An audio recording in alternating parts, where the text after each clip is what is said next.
महादेव एक गरीब बूढ़ा मछुआरा था। उसके परिवार में उसकी बूढ़ी पत्नी सती के अलावा और कोई नहीं था। आज 3 दिन से सती बुखार से तप रही थी। महादेव के पास इतना पैसा भी नहीं था कि वो उसका इलाज करवा सके। उस दिन वो सुबह जल्दी उठ गया। एक बार उसने सती के सिर पर हाथ रखा। उसे अभी भी बुखार था। उसने अपना मछली पकड़ने वाला जाल और बाल्टी उठाई और नदी पर मछली पकड़ने चल दिया।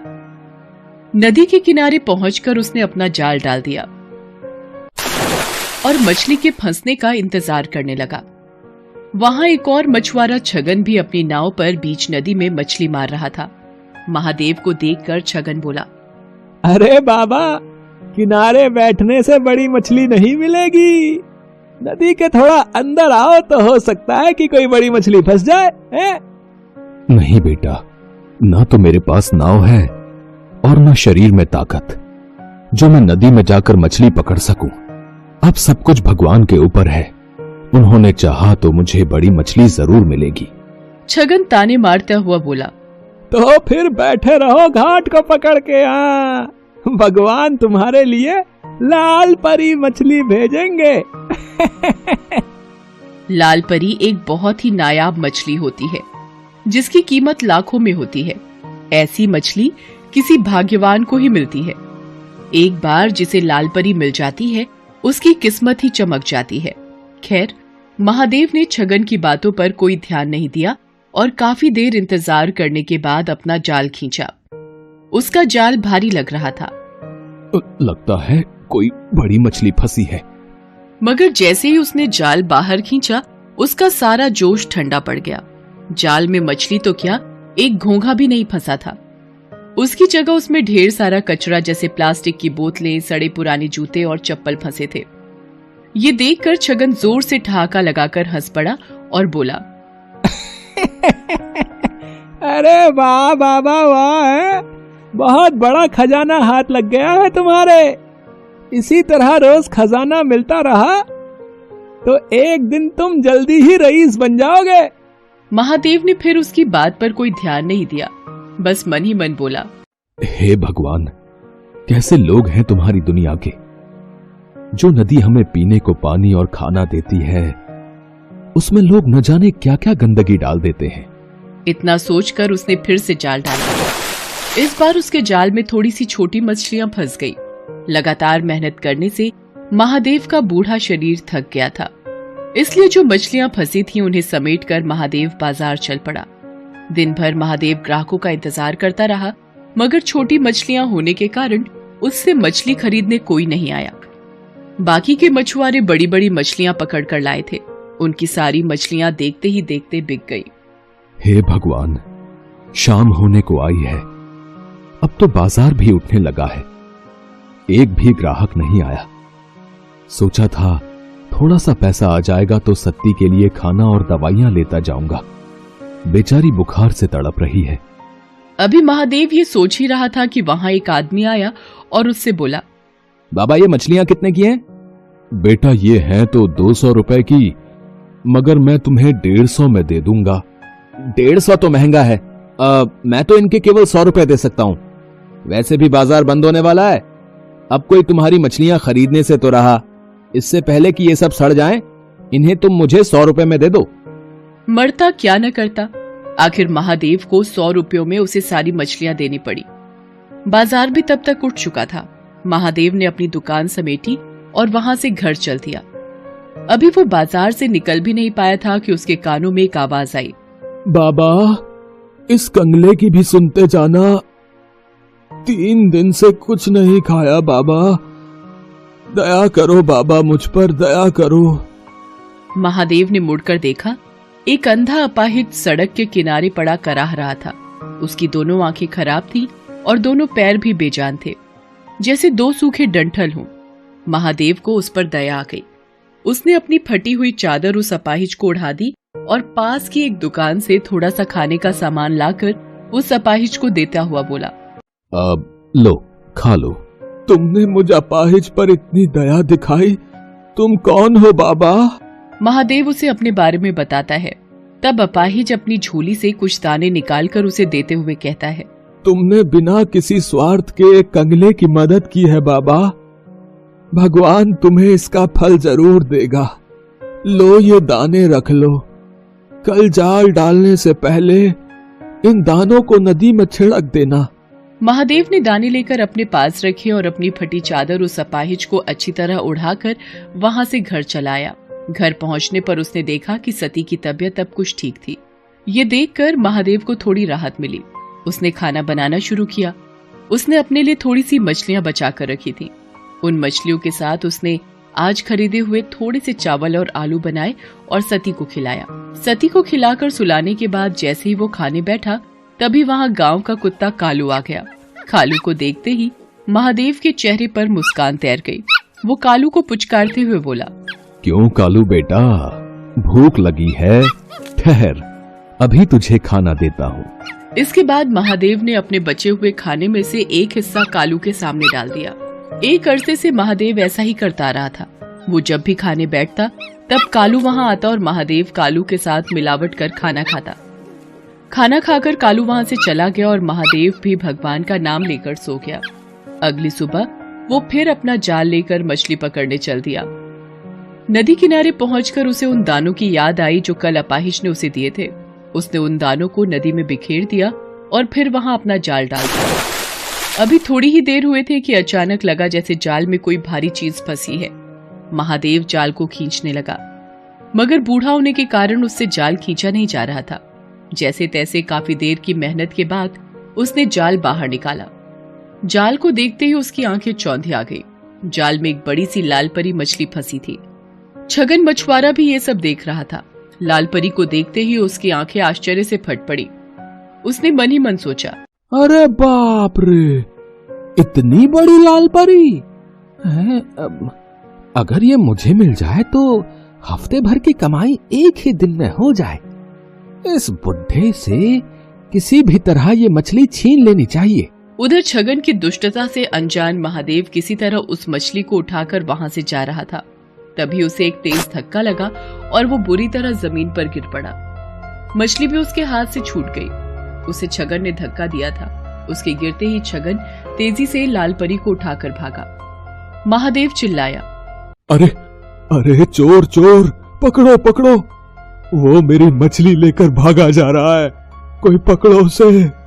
मगर वहां कोई भी नहीं था जो महादेव की पुकार सुनता। लेकिन अगले ही पल ना जाने कालू वहां कैसे आ गया और भागते हुए छगन पर टूट पड़ा। उसने कई जगह छगन को काट खाया। छगन दर्द से चिल्ला उठा। उसका चिल्लाना सुनकर आसपास के रहने वाले लोग वहां भागे आए। इतने सारे लोगों के सामने अपनी पोल खुलने के डर से छगन लाल परी को वहीं छोड़कर भाग गया। तब तक महादेव भी वहां पहुंच गया। लोगों ने उस मछली को महादेव को सौंप दिया।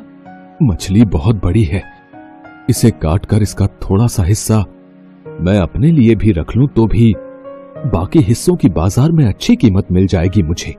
ये सोचकर महादेव मछली को घर लाया और जैसे ही उसने उस मछली को काटा, उसके पेट से नींबू के आकार और सुर्ख लाल रंग का माणिक पत्थर रूबी निकला। माणिक को देखते ही महादेव की आंखें चौंधी आ गई। हे भगवान, इतना बड़ा माणिक पत्थर, इसकी कीमत तो लाखों में होगी। इसे पाकर तो मुझे सारी जिंदगी कोई काम करने की जरूरत नहीं पड़ेगी। ये जरूर उस अपाहिज के दिए हुए दानों का ही कमाल है। इस माणिक का एक हिस्सा उसका भी है। ये सोचकर महादेव उसी जगह पहुंचा जहां उसे वो अपाहिज मिला था, मगर अब वहां कोई नहीं था। वहां बस महादेव की फटी हुई चादर ही पड़ी थी। लोगों से पूछने पर पता चला कि उन्होंने वहां किसी अपाहिज को पहले कभी नहीं देखा है। तो वो कौन था? क्या स्वयं भगवान मेरी मदद को आए थे और मेरे नसीब को चमका दिया? इस घटना के बाद महादेव की जैसे काया ही पलट गई। अब उसके जीवन में किसी चीज की कोई कमी न रही। वो अपनी पत्नी सती और कुत्ते कालू के साथ सुखपूर्वक जीवन बिताने लगा। साथ ही साथ दिल खोलकर दीन दुखियों की मदद भी करने लगा। ना जाने किसी दिन दुखी के भेष में कौन मिल जाए।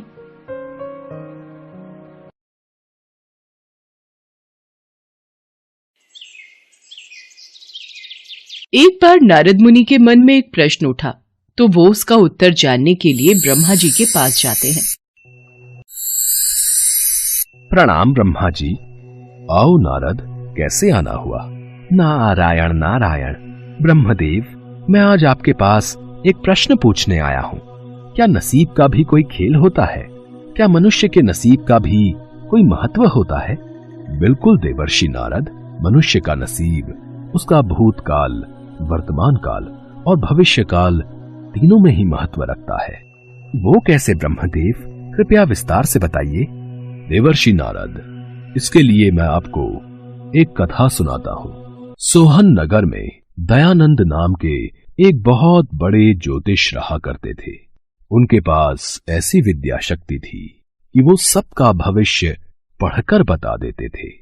एक बार ज्योतिष दयानंद अपने पास आए एक व्यक्ति का हाथ देख रहे थे।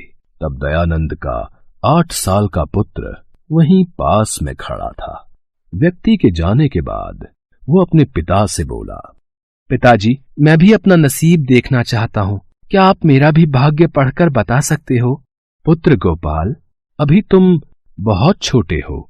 जब तुम बड़े हो जाओगे तब मैं तुम्हारा भाग्य जरूर बताऊंगा।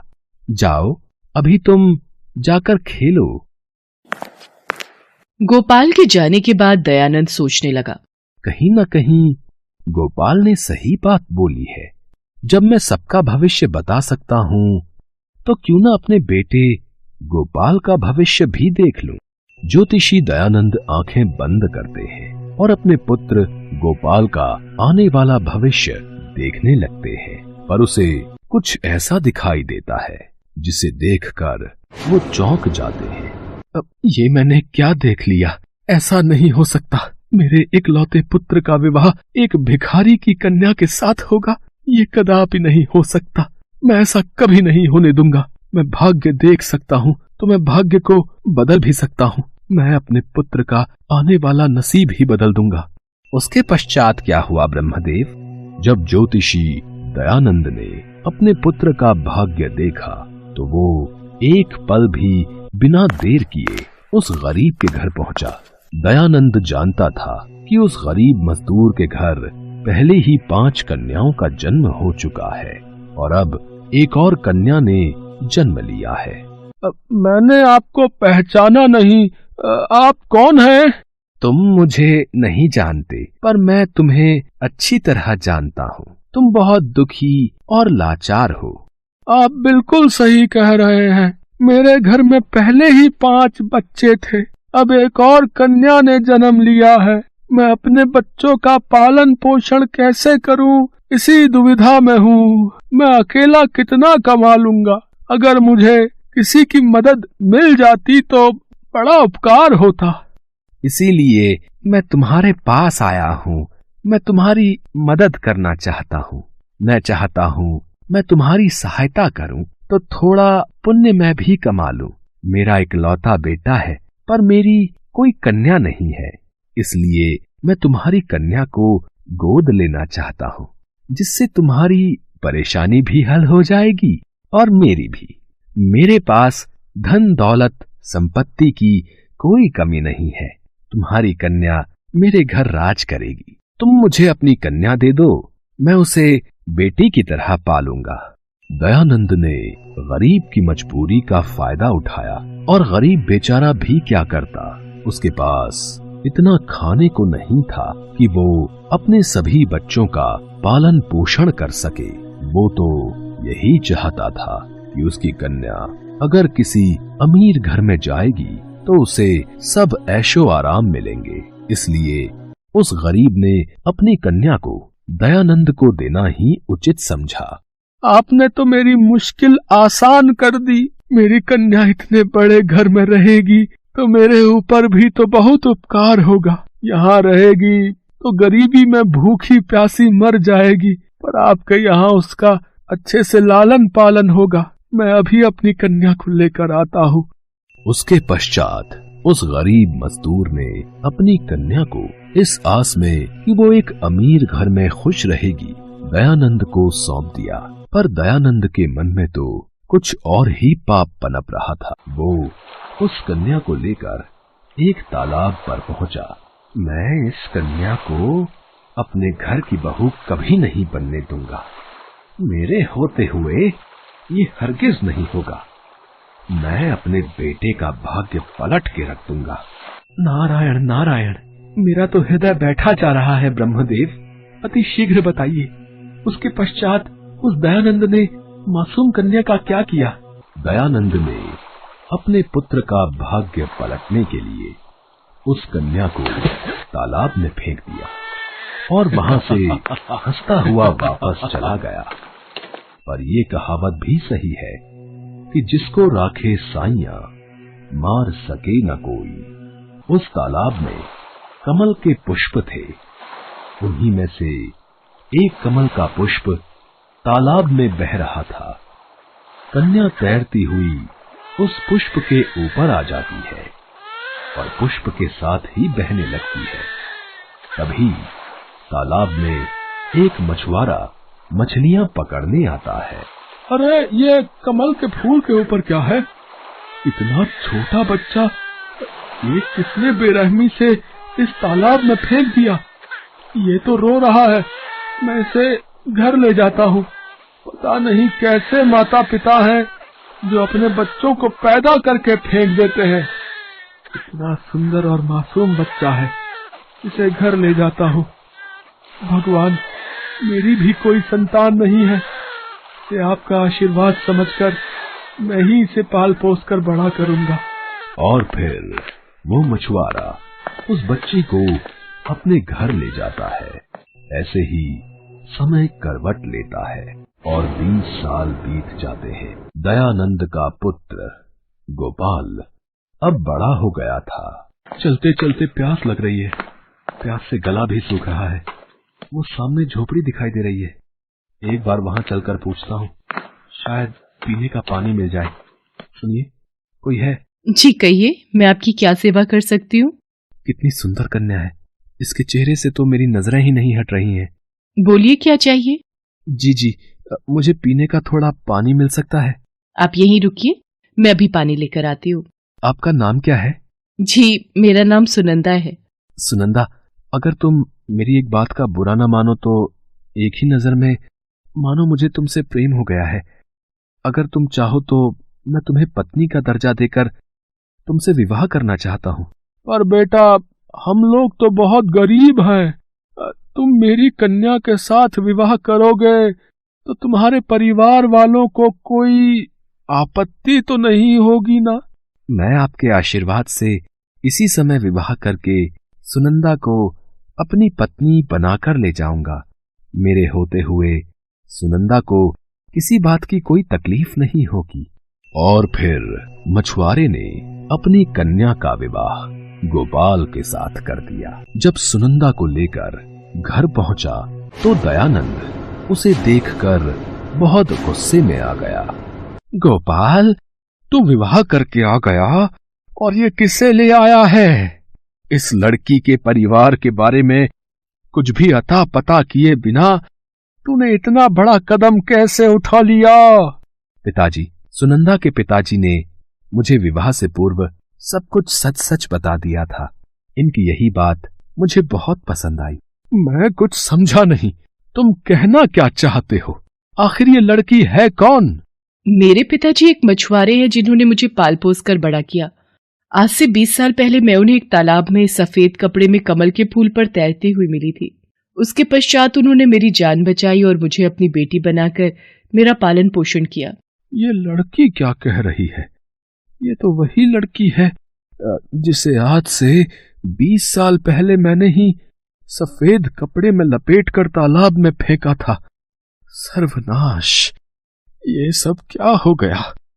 पर अभी भी मेरे पास समय है, मैं इसे जान से मार दूंगा, फिर तो भाग्य पलट सकता हूं। दयानंद के मन में एक बार पाप युक्ति फिर से जन्म लेती है। दोपहर के वक्त जब गोपाल काम पर गया होता है तो पीछे से सुनंदा घर पर अकेली होती है। यही मौका है इससे पीछा छुड़ाने का। सुनंदा कक्ष में सो रही है, ये सांप इसके कक्ष में छोड़ देता हूं। सांप इसे काटेगा तो ये मृत्यु को प्राप्त हो जाएगी और इसके मरने के पश्चात मेरे पुत्र का किसी अच्छे घर में विवाह कर दूंगा। सांप को पिटारे में से निकाल लेता हूं। नारायण नारायण, फिर क्या हुआ ब्रह्मदेव? क्या दयानंद की ये कुटिल युक्ति काम कर गई? क्या सांप ने सुनंदा को काट लिया और वो मृत्यु को प्राप्त हो गई? देवर्षि नारद, आप जानते हैं, यदि कोई व्यक्ति पाप कर्म करने लगता है तो उसका पाप कर्म उसी पर भारी पड़ जाता है। जैसे ही दयानंद ने पिटारे में से सांप को बाहर निकाला, सांप ने दयानंद के हाथ पर डंक मार दिया और दयानंद दर्द से कराहने लगा। अरे कोई बचाओ, मुझे सांप ने काट लिया, कोई मेरी रक्षा करो। ये तो पिताजी की आवाज है। अरे इनको तो सांप ने काट लिया। घबराइए मत पिताजी, आपको कुछ नहीं होगा, मैं आपको बचाऊंगी। सुनंदा ने अपनी जान की परवाह किए बिना दयानंद के हाथ से सांप का सारा जहर चूस कर निकाल दिया। इतनी देर में गोपाल भी घर आ जाता है और वो वैद्य को बुलाता है। कुछ देर बाद दयानंद को जब होश आता है, दयानंद जी, आपको भगवान का शुक्रगुजार होना चाहिए कि उन्होंने आपको इतनी होनहार बहू दी। आज इसी की वजह से आपकी जान बच पाई है। आपकी बहू सुनंदा ने आपके हाथ से सांप का सारा जहर निकाल दिया। जिस लड़की को मैं सदैव मारने के प्रयास में लगा रहता था, आज उसी ने मेरी जान बचाई। भगवान, मुझे क्षमा कर देना। मेरे भाग्य में इतनी अच्छी बहू लिखी थी और मैं इसी अच्छे भाग्य को पलटने जा रहा था। बहू, मुझे क्षमा कर दो। मैंने तुम्हारे साथ बहुत बुरा बर्ताव किया। तुम दोनों सदा खुश रहो मेरे बच्चों। दयानंद को अपनी गलती का एहसास हो गया और उसने अपने बेटा बहू को आशीर्वाद देते हुए खुशी खुशी अपना लिया। दयानंद की समझ में आ गया था कि भाग्य का लिखा कोई नहीं बदल सकता। नसीब अपना खेल जरूर दिखाता है। नारायण नारायण। ब्रह्मदेव, आपके द्वारा सुनाई इस कथा से मुझे अपने सभी प्रश्नों के उत्तर मिल गए। नारायण नारायण। आपकी जय हो Brahmadev. Best buddies. Hello friends, thanks for watching this video. अगर आपको ये वीडियो पसंद आया है तो प्लीज लाइक, सब्सक्राइब, कमेंट्स करें इस वीडियो पर और हाँ, शेयर करना भी ना भूलें। और भी मजेदार वीडियो देखने के लिए नीचे दिए गए बेल आइकॉन को दबाएं। देखते रहिए बेस्ट बडीज।